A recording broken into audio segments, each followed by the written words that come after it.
The day Mike and I got engaged, his fling jumped into the sea. Leaving a message online, "If you want to marry her, then punish yourself, and lose me forever." Facing the media, Mike held my hand, smiling warmly. "I have nothing to do with her. I will always love my wife." I was overjoyed, looking forward to our future.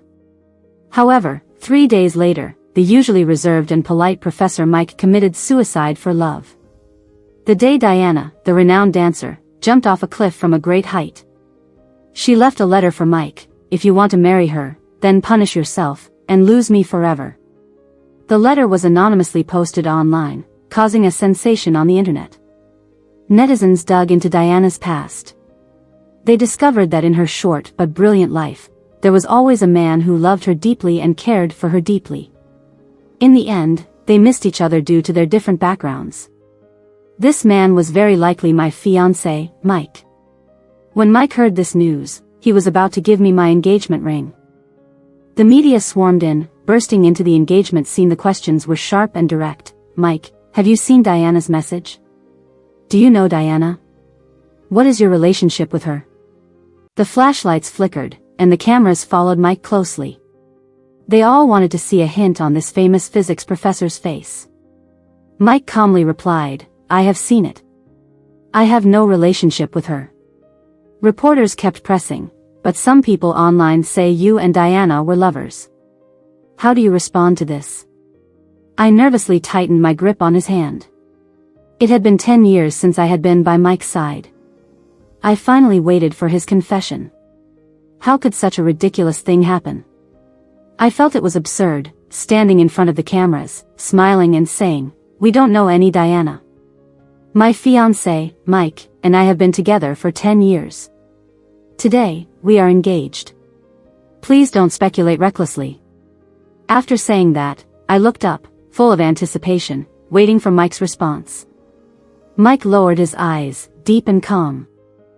"Yes, it's true. I am getting married." He tightly slid the ring onto my ring finger, kissed my forehead in front of the crowd, his stern eyes filled with tenderness. "Anna, after tonight, your wish will come true." At that moment, I thought my long-standing love for Mike would finally be reciprocated. But 3 days later, the usually reserved and polite Professor Mike committed suicide for love. When I found Mike, he was lying in a pool of blood in the study. His eyes were closed tightly, his expression peaceful. Like he was just sleeping. There was a deep, almost bone-visible wound on his wrist. Blood was flowing down his wrist, dyeing the carpet a bright red. I covered his wound, crying and calling for an ambulance. The doctor said Mike still had a chance, he needed to be saved. They found an old necklace in Mike's bloodied shirt. When the nurse handed me the necklace, my heart was in confusion. Because the necklace didn't belong to me. To make matters worse, that same night, photos of Mike being rushed to the hospital and the necklace were posted online by someone. Some internet users recognized that the pattern on the necklace was very similar to the ring on Diana's ring finger. The speculations from a few days ago were brought up again. The internet users were stirred up once more. That night, no one cared about my shock. Covered in blood, I was surrounded by a throng of reporters at the hospital entrance. Questions kept coming. Why did Mike cut his wrist? Was it because of Diana? Is that necklace their token of love? Trembling all over, I replied, holding back my imminent breakdown, "Tonight was just an accident. I am his fiancé, and I hope everyone can refrain from mentioning irrelevant people." Yet, the incident made it to the top searches. Under the relentless probing of netizens, some hidden clues gradually surfaced. Mike's shadow appeared at every one of Diana's performances. In public, they never crossed the line. But Diana's earrings matched Mike's watch, from the same series for couples, and later on, Mike's personal belongings began to appear in Diana's photos from time to time. Sometimes in the early morning, sometimes late at night. Making netizens more certain that the two of them had an unknown underground romance. The writer painted a romantic picture of their past encounters with a gentle touch. And I, as the vicious homewrecker, was mercilessly criticized by netizens. Mike loved Diana for a lifetime, why should he marry Anna?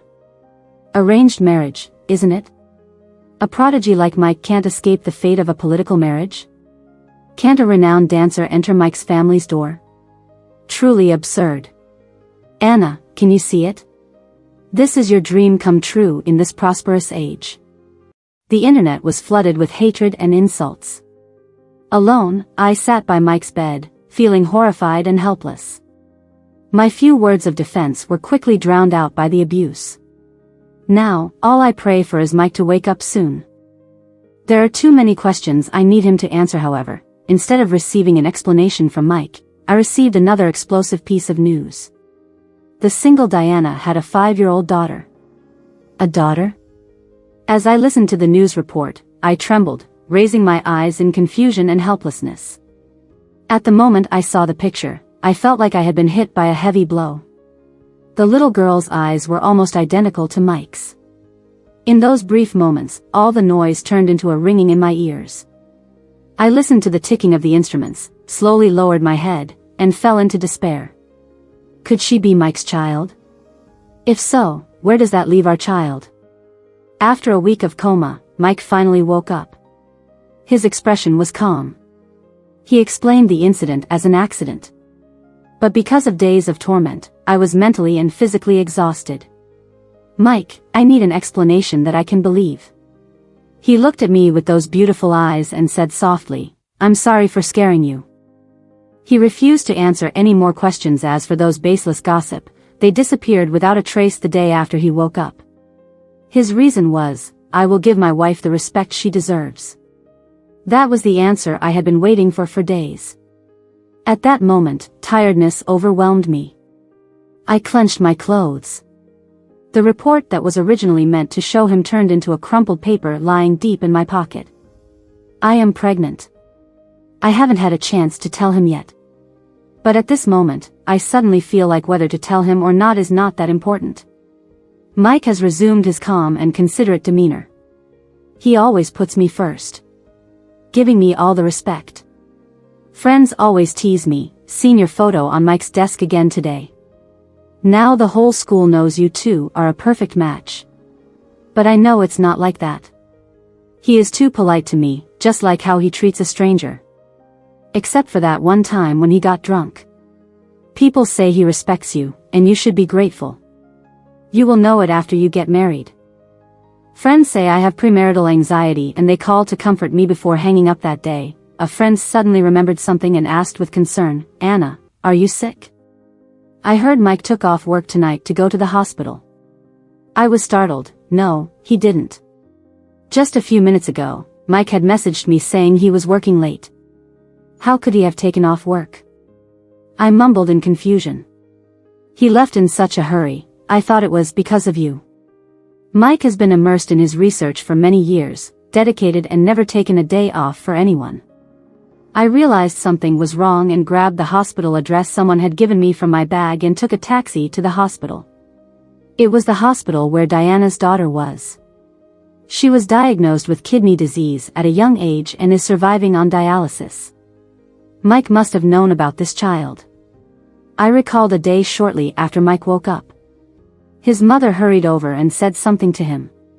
Suddenly, a faint smile appeared on Mike's lips. For the first time since those days of indifference and restraint, there was a lively expression on his face. It all started that day. He was no longer passive. After his mother left, Mike suddenly grabbed me and said, Anna, let's live well from now on. I won't let accidents happen again, you can trust me. The night in the ward was quiet and peaceful. I hurriedly walked, sweating cold as I passed closed doors and windows. As I brushed past a few nurses, their conversation drifted into my ears. I was so scared just now, Mia almost didn't make it. Poor Mia's mother, luckily her husband came. My brain buzzed. I fell into a daze. Diana, Mia's mother, is still alive? Realizing something, I walked towards Mia's room. Turning a corner, I saw two figures intertwined, and it pierced my heart like a dagger, making it hard to breathe. Mike was pressing a petite woman against the wall, holding her neck, and kissing her forcefully and passionately. I had never seen Mike so out of control. He didn't allow her any escape, aggressively and unrestrainedly ravishing her lips. The woman had nowhere to go. Finally, she crumbled in his arms, crying, "Mike, I can't compete with your family. As long as I can live in peace every year, I'm willing to let you go." A blush appeared on the woman's fair face. In the dim light, I saw her face clearly.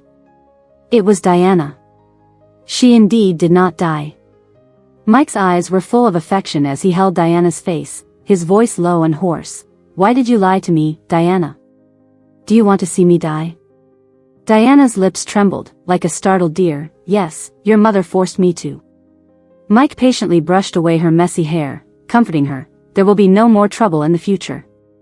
I won't let you two be in danger." Diana seemed to sense something. A hint of panic flashed in her eyes. "Mike, what are you going to do?" Mike's tone was despairing yet affectionate. "I promise to marry that stranger. I will be someone else's husband, just as his family wishes. Watching over you from a distance, with no danger for the rest of my life." That night, I was sent to the emergency room because of abdominal pain. In a daze, the words "strange woman" became daggers, stabbing me all over. Curling up in bed, I tightly held the ridiculous report. The doctor stood by the bed, frowning as he looked at my test results. "Your condition is very bad. Anemia, malnutrition, stomach problems, depression, almost didn't save the child. Where is the child's father? Give him a call.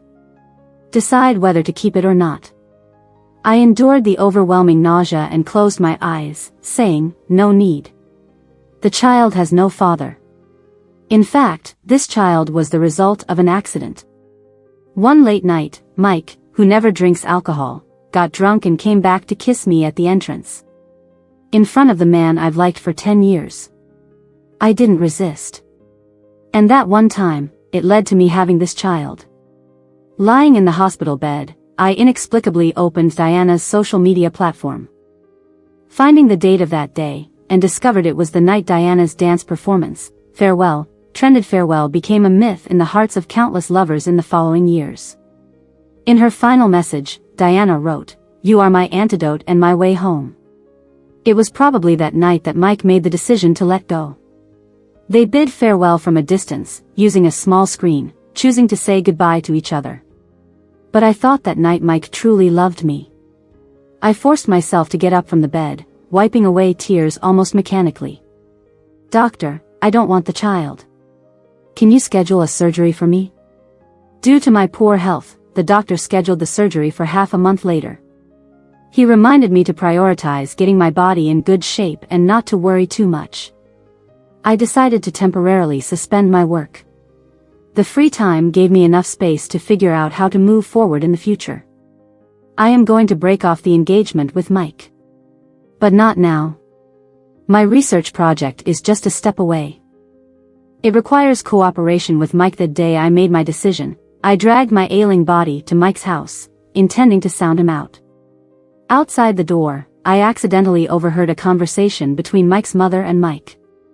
"Mike, do you remember what you promised Anna's grandfather?" his mother asked. Standing in the cold wind, Mike replied in a flat tone, "I remember. If I marry Anna, your family can inherit her grandfather's estate." Mrs. Shin frowned. "It's not just for our family, but also for yourself. Mia's illness costs $20,000 a month, and this is just the beginning. Our family's financial chain is broken. How are you going to support Mia?" Mike scoffed. "Do I have a choice? You used Diana's life to threaten me last time. What do you want me to do this time? Last time you forced her to jump into the sea. What's your plan this time, huh?" "Mom, you should know, Diana died. I won't live alone," Mike's mother said, exasperated. Mike stood firm. "Don't lie to me, you know my determination." I didn't push in, I just quietly returned to the car alone. The cold white light at the street corner shone through the glass and streamed in. I silently watched the bustling avenue, my fingernails deeply embedded in the soft shell of the steering wheel. Our family and Mike's family have been friends for a long time. When my grandfather passed away, I was too young. Mike has been by my side ever since I could remember. I really liked him, and when he was bullied, would secretly stand up for him. When he was punished by his father to kneel in the deep night, I would sneak into the kitchen to steal buns for him, ending up in the hospital for half a month due to burns. Over the following years, countless such incidents occurred. Actually, it's okay if he doesn't respond to me. I can't stop him from liking someone else. But Mike confessed his love to me. I thought he finally saw my virtues. Little did I know, everything had a price tag. When I came to my senses, tears were already streaming down my face 10 years later. I finally called my grandfather's lawyer. Why would my grandfather's inheritance go to Mike's family when I marry him? After a brief pause, the lawyer said, "Your grandfather set up a trust fund before he passed away. If Mike marries you, their family will receive this inheritance. What if I don't get married? It would be directly transferred to your name. However, at present, most shareholders have pledged allegiance to Mike. It would be quite difficult for you to gain control. In other words, this marriage contract must be in place in the short term until I have the ability to clean up the situation." I forced myself to eat, even if my stomach churned, vomiting until only bile was left. I had to ensure my nutrition intake. I'm not a strong person, and this process was especially painful. I often curled up in bed at night, gritting my teeth, forcing myself to face the uncertain future. I need to get better. I have to stay alive in order to fight them. That night, Mike came back.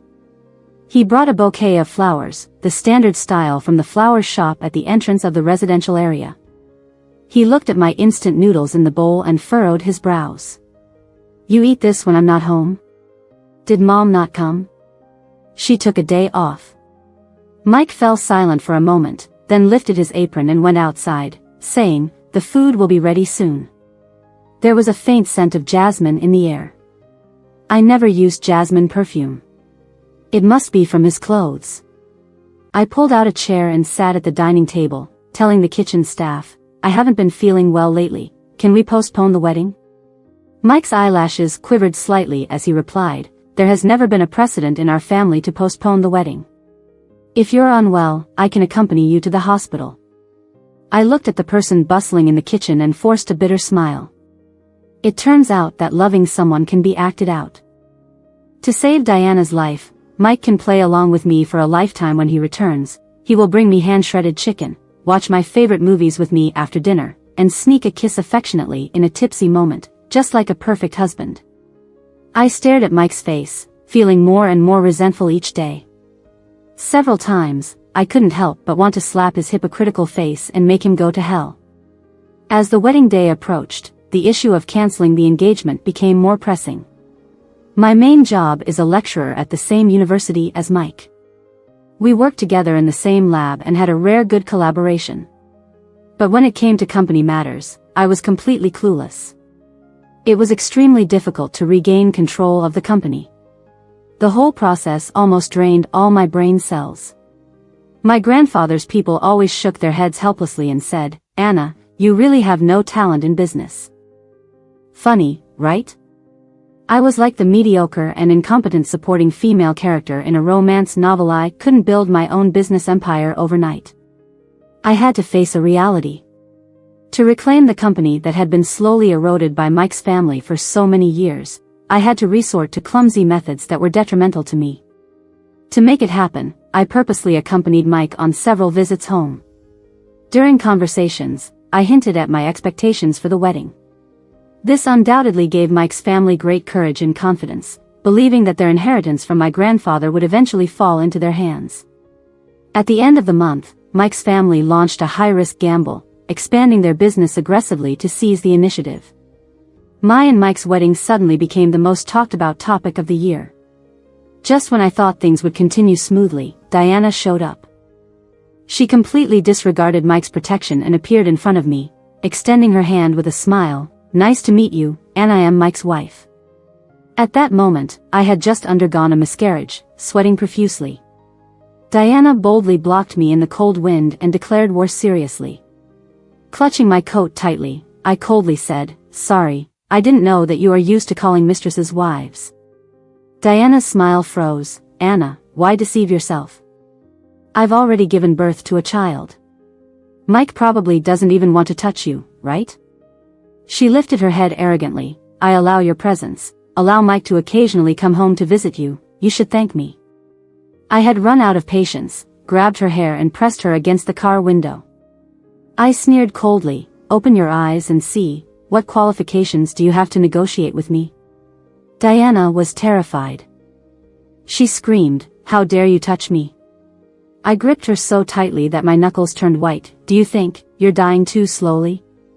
Diana froze, motionless on the ground. I leaned in close to her ear and whispered, it's not you allowing Mike to be with me, it's you having to endure it. As long as I want, Mike can never see you again, understand? Diana's face turned pale. Anna, how dare you? I kicked her hard, got into the car with anger. After what just happened, my hands and feet were shaking. In my over 20 years of life, this was the first time I had been so tough. It felt really good. I wasn't afraid of Diana telling Mike. Because in Mike's eyes, she has always had the image of a delicate and gentle flower. She loves Mike too much and wouldn't dare to provoke me on her own. For me, right now is a crucial time in my promotion to associate professor. I had intended to focus on recovering and returning to normal work. I didn't plan on getting too tangled up with Diana. A few days later, I received a call from the lab. Mike's graduate student cried and asked me, Anna, when are you coming back? It seems like our data has been destroyed. Upon hearing the news, I hurriedly drove to the lab. On the cold winter day, the fluorescent lights in the hallway flickered on and off, and students' discussion could be heard from the rooms. As I pushed open the door, I saw several students gathered around some computers, their eyes red with anger. Anna, your computer has also been tampered with. There was a jasmine scent in the air that didn't belong in the lab. Mike walked over with a group of students, asking softly, what's wrong? On the lab computer, there were fresh tea stains that hadn't dried. The scene was a mess. One student told Mike, someone came looking for you and spilled tea on the table. Not only the data, but also our samples, were all ruined. Eating and drinking were always forbidden in the lab. Only an outsider would dare to do such a thing. At that moment, a soft, gentle voice suddenly came from the door, slightly out of breath. Sorry, Anna, I accidentally spilled tea just now. I'll go downstairs to buy you some tissues. Go clean it up quickly. Mike's eyes showed a hint of panic. Perhaps he didn't expect Diana to appear in front of me so unexpectedly. How come you're here? Diana's face turned slightly red. After knowing each other for so many years, can't I come to see you and catch up? Looking at Diana's excited, rosy cheeks, I suddenly walked towards her. Diana's face showed regret. I accidentally ruined Anna's things. I didn't mean to. I slapped Diana hard across the face, catching her off guard. Do you really think you can destroy such important research data and just apologize lightly to make it right? 2 million in research funds wasted just like that. Do you have any idea that because of you, several of them might not graduate? Not to mention, it included years of hard work. The sudden turn of events plunged the lab into silence. Diana covered her face, eyes quickly turning red. Anna, no matter what, it's not right to hit someone. I raised my hand again. I won't kill you. Mike grabbed my arm, saying calmly, Anna, don't cause trouble for her. I turned and met his cold gaze. That moment, I suddenly realized that the surface peace could no longer be maintained. Mike, you're admitting it, right? His tone was firm. This time, I'll make it up to you. That day, with Mike's strong protection, Diana faced no punishment. Relying on his many years of connections, Mike unilaterally suppressed this incident. To cover for Diana, he even personally paid $2 million to cover the losses. The students dared not speak up in anger, gathering daily with worried faces. Mike and I were in a full-blown Cold War. One afternoon, in the midst of helping students choose topics, someone suddenly ran over and told me, Anna, that person has posted about you online. I took out my phone, and saw vicious words about me on the homepage. A video captured the scene of me slapping Diana that day from a tricky angle. Every second, the comments were growing crazier, with more people insulting me. I became the wicked female supporting role in the story. No one cared that 3 years of my research efforts were ruined in an instant. Many students were delayed in graduating or even unable to graduate because of this debacle. They just hoped that the male and female leads in their hearts would, like in all novels, have a happy ending. Diana's incident had even alarmed Mike's family. The day after the incident, Mike's mother asked me and Mike to come home for a meal.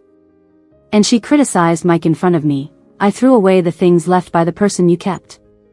This was to indicate their family's stance on the matter. Mike's hand trembled. "I understand." During the meal, Mike's mother was very patient with me and readily agreed when I suggested postponing the wedding date. I didn't want to stay in that oppressive atmosphere, so I turned and left. The moonlight was cold. The housekeeper from Mike's house was carrying a box out and accidentally spilled the contents on the ground.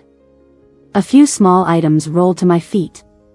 The person rushed over anxiously. "Sorry, Anna, these were the items the madam wanted to throw away." I lightly stepped on a piece of emerald green feather and asked, "Mike's?" Diana gave them to Mike. A cold wind blew. I slowly bent down and picked up the small items. A familiar, soft feather. Something I had treasured for a long time. In the box were a few pieces of pear candy, a small keychain, and a crumpled love letter without a signature. "Do you think these are the things Diana gave him?" "Why, yes." I suddenly smiled in the midst of their anxious gazes. Tears welled up in my eyes. These were all from Diana? Just because of my timidity, the things I secretly gave Mike years ago were mistakenly attributed to Diana. These were all mine. Mike must not have known when they were put in my car. The housekeeper hurried away with the box. I looked at the dark night and suddenly said, "Mike, accompany me on my birthday." The wind lifted his thick wool coat, shadows flickered on his chiseled face, his expression was murky. "Anna, is it necessary?" He didn't even bother to pretend, his eyes showing disgust. I smiled and said, "Yes, Mike. I've liked you for 10 years, done so much for you. You should accompany me on my birthday, shouldn't you?" Mike furrowed his brows, understanding. On my birthday, Mike drove me to the outskirts to the observatory to see the stars.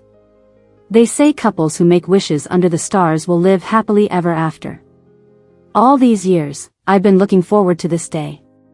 But standing next to Mike right now, looking up at the stars, I suddenly felt it wasn't as beautiful as I thought. It even felt a little cold.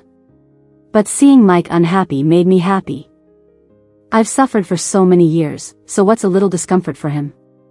I took a photo and posted a status at 10 p.m. My phone suddenly vibrated.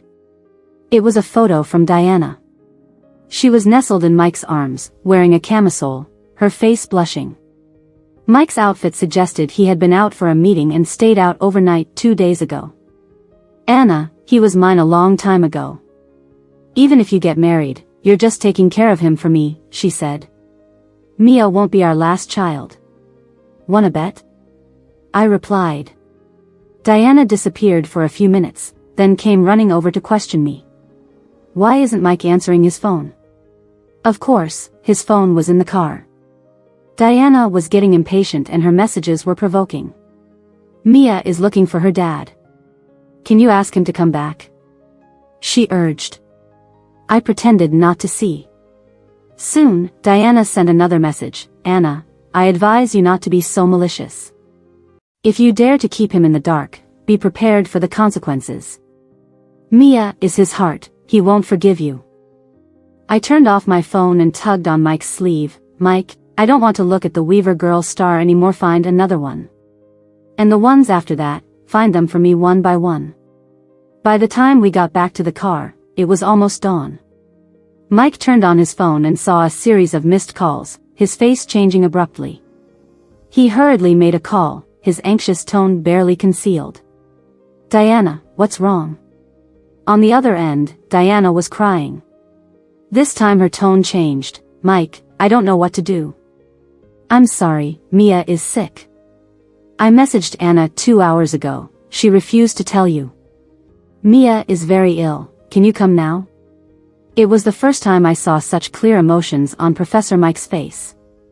He locked his dark eyes onto mine, sharp as a knife. "Anna, get out of the car." I laughed. "It's 1:30 in the morning, are you going to leave me in this deserted place?" "Get out, don't make me say it again," he said, opening the car door and driving off. I stood in the cold wind, watching the car's taillights disappear at the end of the road. Diana's message arrived right on time, a hint of smugness present. Did you get kicked out of the car? Remember, don't be so self-righteous in the future. I made a call. Half a minute later, a black car stopped in front of me. The lawyer rolled down the window. Anna, get in. I sent the lawyer my chat history with Diana as evidence. On the way back, the lawyer said, Anna, the engagement can be dissolved soon. But this time, your family might suffer heavy losses.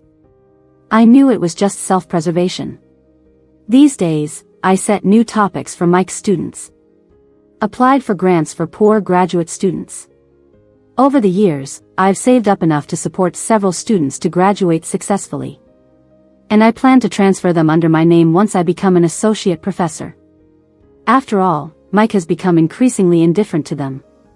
The students' future shouldn't be a sacrifice for their love.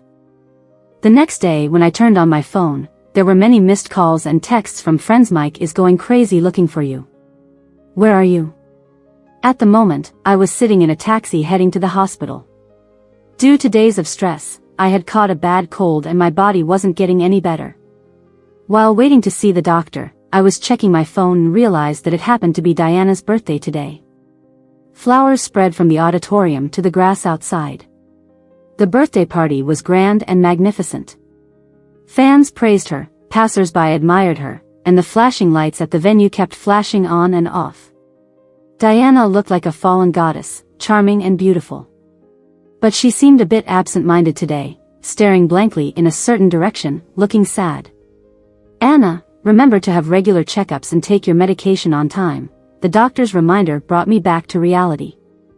I replied absent-mindedly, thank you. As I walked out carrying my medicine, I suddenly bumped into someone's arms. There was a chill in the air around him, his voice hoarse. Anna, where have you been? I looked up and met Mike's gaze, involuntarily taking a step back. He seemed to have been looking for me all night. Don't touch me, I don't want anything to do with you right now. Mike suddenly grabbed my wrist, his eyes red, asking, Anna, why you? Why didn't you tell me sooner? I pushed him away hard and threw the ultrasound report from a few months ago in his face. Mike, are you playing games? Whoever it belongs to, you like them. Are you shameless? Mike looked at the last line, stunned. In his usually indifferent eyes, there was a hint of confusion. This is our child? He froze, delicately caressing the photo, stammering, Anna, we have a child? Not anymore, I replied expressionlessly, cutting him off. I wanted to give you a surprise, but the day you and Diana were together at the hospital, I got rid of it. Mike's face instantly turned pale. I grabbed his collar with a smile, pushed him against the wall, and asked him if he knew how painful a miscarriage was. I told him to stay away from me. Mike seemed drained of energy in that moment. I handed him some application forms and casually mentioned that I had just been promoted to associate professor. I hinted that I wanted him to transfer his students to me. As I walked away, I told him to think about it and that I would be waiting at home that night. That night, Mike lingered downstairs for a long time. I stood by the window watching him as he seemed to be making a crucial decision, staring at his fingertips where the sparks of his cigarette faded and reignited repeatedly without moving a muscle. Eventually, Mike returned, looking frozen. He pulled me close at the dining table and begged me not to leave him, promising to fulfill all my requests. However, he refused to sign on the student transfer forms. I had to make him drunk that night to force him to sign his name on the forms. Mike slumped on the couch, muttering in his sleep, promising to treat me well in the future and protect me from anyone who would mistreat me. Decided to leave that night, taking the signed application forms with me. The next day, Mike's family received the termination of engagement letter. I disappeared without a trace on the day Mike and I were supposed to register our marriage. Mike called, his tone anxious, asking where I was. I turned off my phone, signed the inheritance papers with the lawyer, and took ownership of my grandfather's company and assets. After losing my financial support, Mike's family soon fell into heavy debt. They tried to lay low and avoid confrontation with rivals. Mike had changed a lot. He no longer exuded the same charm as before and began skipping classes frequently. One day, Mike stopped me and remarked that I had lost weight. I took a deep breath and told him that our relationship had almost cost me my life.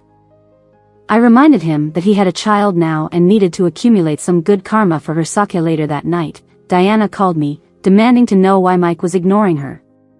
I calmly reminded her of the time she took credit for my work while I was hospitalized. I threatened to bring journalists to her door if she dared to call me again. Diana stayed quiet for a long time after that. Suddenly, a photo went viral, showing Mike kissing Diana on an observatory platform under the moonlight. Fans were outraged, blaming me for leaving the situation. Despite all the drama, my life was finally starting to feel like my own. I hosted a dinner for my students at my new home, seeing them transformed into confident individuals, grateful for the opportunity to continue their education. As the hot pot steam rose, I sat watching the scene, feeling a tinge of emotion in my eyes. I realized that the school didn't actually force you to overwork, it was just an excuse. Diana messaged me again, thanking me for returning the man she considered perfect to her. I casually replied, munching on an apple, and suggested she call Professor Mike herself. Diana's manipulative tactics backfired, leading to an irreparable mistake that affected Mike's work, resulting in severe consequences. Mia inadvertently mentioned that her mother wanted everything related to Anna to be destroyed. Despite Diana's attempts to meddle in Mike's life, I have moved on and remained unfazed by her actions. Having experienced 2 disasters in a row, the student couldn't take it anymore. They decided to expose a video and write a joint letter requesting the revocation of Mike's professor qualification. Formerly Mike's fans, who were gossiping online, were now caught in a storm of angry university students. Was Diana being stupid? Half a year ago, she destroyed Anna's experimental sample, and half a year later, she instigated a child to burn data. Why didn't her parents have half a brain on her? It's not the first time this has happened. Someone posted a report from 6 months ago. The top likes and comments still criticize me. That person was indignant. Last time, I commented that Diana was messed up, but no one listened, everyone was too busy attacking Anna. Do they think us graduate students don't go online? The students couldn't hold back anymore. Professor Mike had wielded his power to suppress the matter. We wanted to report it, but Anna wouldn't allow it. She'd rather face online shaming herself. In the academic field, unless there's no other choice, no one would report their mentor. I didn't want these dedicated academic kids to be dragged into the whirlpool of public opinion early on, sacrificing their futures for the sake of justice. Under the influence of online bullying, Diana quickly collapsed. That day, in my office, I witnessed the argument between Mike and Diana. Diana cried bitterly, "Mia is your daughter. Why don't you understand she doesn't want you involved with Anna? What's wrong with that?" Mike coldly replied, "What does this have to do with Anna? Those are my dating until a fire burns you, you won't know what pain is." Like how he easily bought my years of hard work with 2 million, but couldn't accept his own research being destroyed in an instant. That hard drive, I had given it to Mike many years ago, with my name engraved on it. Over the years, Mike's data had always been on it and couldn't be replaced in the short term. But Diana didn't understand. They ended their quarrel without resolution. As Diana left, she glanced at me defiantly, implying in her words that no matter what I or Mia did, Mike would always forgive me. Don't get too carried away. Her words hit a nerve, and Diana, under the pressure of online bullying, eventually broke down. The few days later, it was rumored online that Diana was planning to make a comeback. The whole corridor could hear Mike's voice on the phone, asking her to stop causing trouble, take care of Mia at home since her leg won't fully recover, and why she had to compare herself with Anna. Diana suddenly raised her voice, as if accusing Mike of finding her repulsive due to her disability and threatening to die if he talked to Anna. As Mike hung up, he saw me standing at the door. I politely smiled and asked to pick up some students' materials. Now, all his students were under my guidance, and I had a lot to work on. As I left, Mike suddenly stopped me by calling out, "Anna." I turned back, puzzled, and he looked at me with complex eyes. "I have cancer, not much time left. Sorry to trouble you." Nonchalantly, I nodded and said I couldn't help as my finances were tight. Before leaving, I realized my tone sounded cold and added, maybe ask someone else? Seeing Mike's pale face, I relented, well, I wish you a speedy recovery. Diana's dance performance had garnered quite a bit of anticipation. However, her embarrassing fall off the stage during the lively music had become widely known. Diana's legs were completely ruined. She would never step on stage again. Since then, it was visibly clear that Diana's mental state had deteriorated.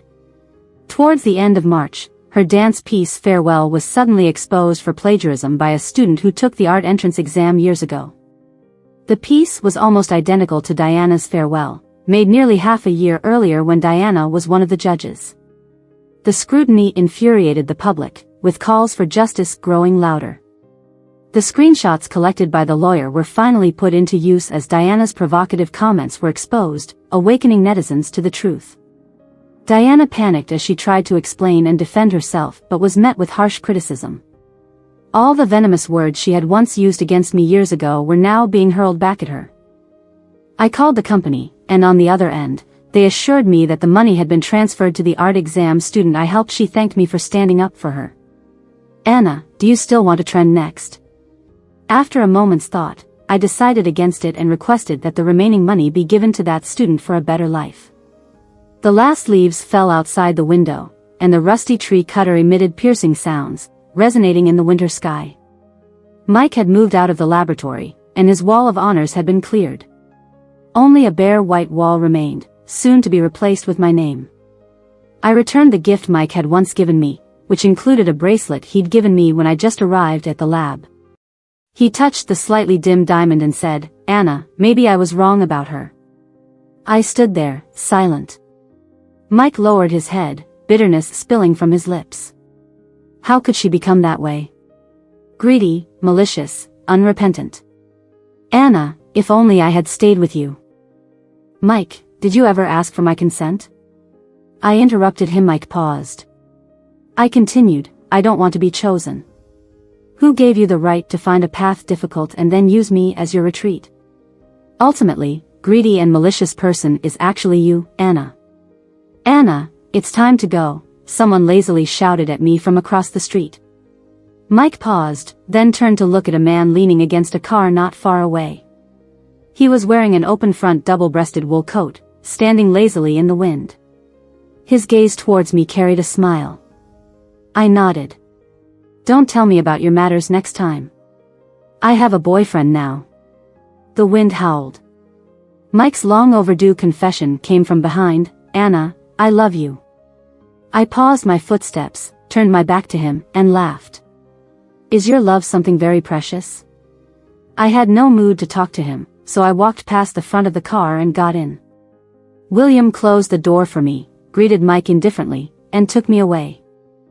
On the way back, I said, thanks to William for helping me with the act. William was driving, chatting with me somewhat absent-mindedly, settling the performance fee or inviting me for a meal. In fact, William's life was worse than mine. His family had fallen on hard times, he racked up debts in business amounting to tens of millions, and only recently managed to pay it off at the beginning of the year. He had just made a decent profit, bought a house and a car. At least I had some reputation in academia. I had taken on a few new students, which was not very reassuring. My company had its ups and downs, but we could get by. So many years had passed, but my business acumen was still as bad as ever. However, as I stared at the colorful neon lights outside the window, I oddly felt a sense of contentment living in the mundane world. Almost half a year passed. Several students successively produced results and were about to graduate smoothly. On the first day of autumn, William, together with a few students, held a grand thank you banquet. He also sent invitations to a few close friends. It was on a morning like this that Diana burst into the scene of the banquet with a bucket of gasoline. The pungent smell of gasoline was wildly splashed into the air. It's all because of you, you took everything away from me. Her demeanor was frantic, her eyes looking at me full of resentment. Anna, why do you get to live a happier life than me? Go to hell. Her leg was ruined, making her limp when she walked. Gasoline was splashed everywhere, almost destroying half of the venue. At this time, Mike was diagnosed with cancer, Diana was deeply in debt again, and Mia had grown a stubborn character, often quarreling with Diana, blaming her for coming back alive. If Diana died, it would be her stepmother, and all my wealth would go to Mia. On top of Mike's neglect, Diana went mad. As Mike hurried over, the lit lighter had already ignited the gasoline. The flames surged fiercely, engulfing most of the flammable materials in seconds. In an instant, the guests scattered. The flames, like angry waves, gobbled up everything in their path. Quick on his feet, William pulled me to a corner as Diana rushed in. I watched Diana perish in the flames. Covered in gasoline, Mike stood in the center of the hall, staring at me decisively. At that moment, it was hard to discern the emotions in his eyes, whether it was heartbreak or regret. Diana grabbed his clothes, embraced him from behind. The flames effortlessly crawled upward. The face I had cared about for many years finally dissipated in the vast sea of flames. William led me out of the side door. He held me tightly in his arms as soon as we were out. "Are you hurt anywhere?" he asked, with a fragile look in his eyes, trembling. I shook my head. "I'm okay." The guests on the scene had managed to escape in time, with no casualties. My hair got burnt at one end, but it wasn't a big deal. William hugged me tightly. "Thank goodness, I thought that dream was real dream. I dreamt that you and Mike got married. Everyone around you was plotting against you. When you perished in the flames at 28, it was just like now." Looking at the sky devoured by flames, I said, "That dream was quite terrifying. Luckily, it was just a dream." Except for Mike and Diana dying in the fire, there were no casualties. With the announcement of Mike and Diana's obituaries, their past was completely exposed to the world. The world finally returned to normal. In late autumn, William and I went to the mountains outside the city. The cold wind blew, and the dried grass made rustling sounds as far as the eye could see. Among a row of tombstones, Mike's and Diana's graves were placed close together. "Mia died of illness, it's really tragic," William said. "If you're not going to raise her, why bring her into this world?" I placed a bouquet of flowers in front of their graves, threw a voice recorder and an old phone into the fire pit. As the wind blew, the plastic parts crackled in the fire. "What's this?" William asked. "Mike's recording of Diana's selfish and malicious behaviors, and the phone where I contacted Diana," I replied. That night, Mike confided in me, and I sent the audio to Diana exactly as it was. In return, I received a harsher verbal assault from Diana. My presence had long become a thorn in her heart. Meeting William's pensive gaze, I earnestly said, "I agree with you. Perhaps we are all supporting roles. The things that happened in your dream should also be my ending. After all, the online abuse I endured years ago was baseless and even reached an extreme level. It's as if, for the reunion of Mike and Diana, we all should sacrifice unconditionally." The fire gradually became stronger. The plastic casing crackled in the fire. I squatted down, extinguishing the burnt ashes. The only way to survive in a story that didn't favor me was to kill the main character. William added for me. The wind whispered softly between us. I smiled, took down the foundation of Mike's family. Shook Diana's trust in Mike. Let them escalate conflicts in arguments, leading to mutual destruction in the end. At this point, the author would naturally abandon the protagonist. Ordinary people can live well. I poured a cup of wine on their grave. The wind picked up, and William put a coat on me. "Let's go, it's time to go home." Walking side by side with him on the rugged mountain road, I kept thinking, "What's your role?" William looked at me, saying, "Maybe a pitiful passerby who has loved the supporting actress for many years, unrequited, and will have to bury her in the future." I was stunned, something was stirring in my memory, but I couldn't recall. William raised his eyebrows. "It's okay, passers-by aren't supposed to be remembered," the author didn't write down. The wind rustled through the treetops, and the echoing sound of rustling dry leaves filled the mountains. William's voice came and went. "Anna, I'm glad you're alive. Maybe, in an unseen place, You become the protagonist of some author. I chuckled. Then please, have her spare me, and let the story end here. The road ahead, I want to walk by myself as an ordinary person. William's clear laughter floated into the distance with the wind. She's probably going to hear those words, right?